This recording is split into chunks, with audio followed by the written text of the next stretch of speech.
Sawadika Metzter, it's Sawadika Amory. Metzter, I'm Jeremy Hey, Zucker. Metzter, it's Lucas It's Martin Graham. Garrix here, and you're listening to Met 107.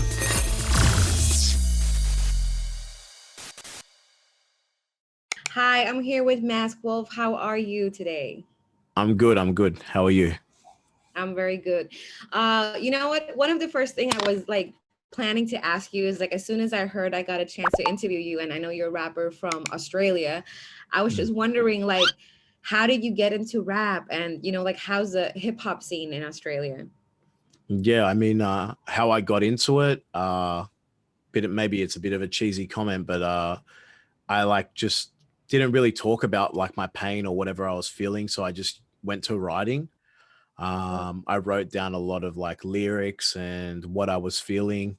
And that happened around 13 years old when my parents got divorced, and I'm an only child. So I didn't have anyone to really speak to in regards to like family. And I never would speak to my parents about that. So how I got into like hip hop, like I always listened to a lot of American hip hop. I was big on like G Unit, Kanye West, Eminem in my younger teens. And I was always trying to like emulate that style of like American hip hop. And then from there, like it went from me writing to going into the studio, and then people saying like, hey, you're pretty good, you should stick at it. Yeah. Is it like being in Australia, like getting into rap at such a young age, was it something that was totally, like random? Like do how do other people react around you? Do you have any friends that are into rap as well? No, like the scene's very different here. I never had friends that were into rap or were rappers or tried to be rappers. I've always been solo from the get-go. Like I was never in a group. I only knew a couple of people that made beats or recorded vocals, but I was the only guy that was like doing rap. And it was really hard because like in America, you always see like the teen guys that have their 6 friends and they're all bobbing their heads and they're all freestyling together. For me, it was like a solo journey. And that's what made it actually really tough. I think the grind of it was just me and like my mental battle and trying to like stay positive throughout like the decade of trying to be recognized. Wow, that's pretty amazing because I can only imagine like at a young age too, like you tend to do things, with your friends and the hype in a group.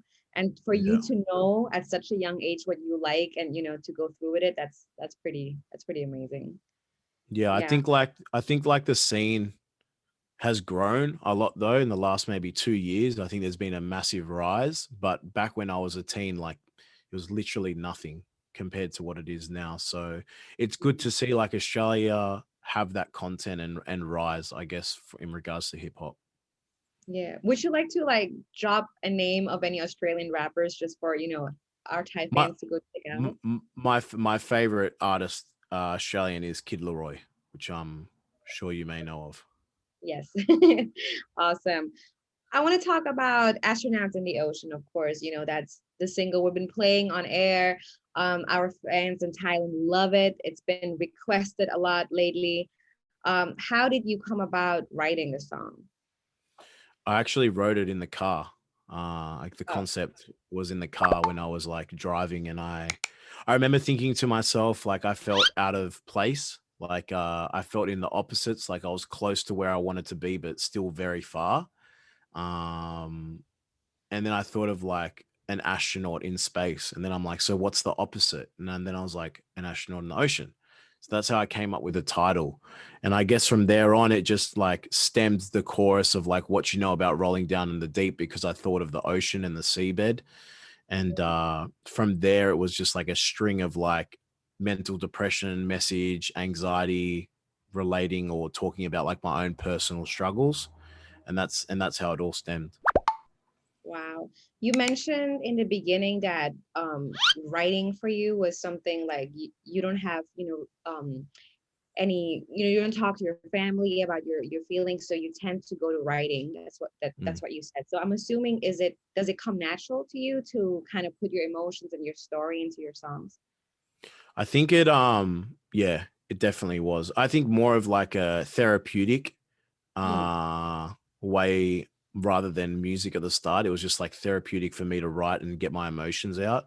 And then it led to like putting it into songs. And then I was like, people were like, hey, you can actually rap or you can actually make songs. And then it was like, okay, maybe I can. You know what I mean? Yeah, So yeah. that's how it all started.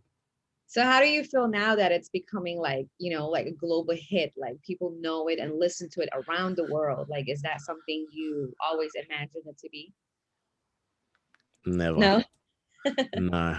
I thought like I was happy with 20 million streams. I was like, yo, this is crazy.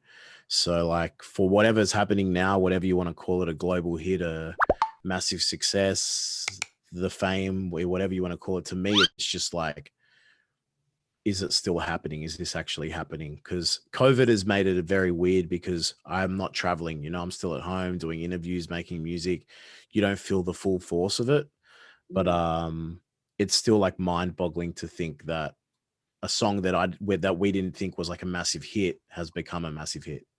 yeah. I bet you can't wait for the days to come where you can perform it in front of, a Yeah, massive. yeah, for sure. I think that will be the surreal moment and like the icing on the cake where maybe it's like the bit of the slap on the face where you're like, hey, okay, it's real now.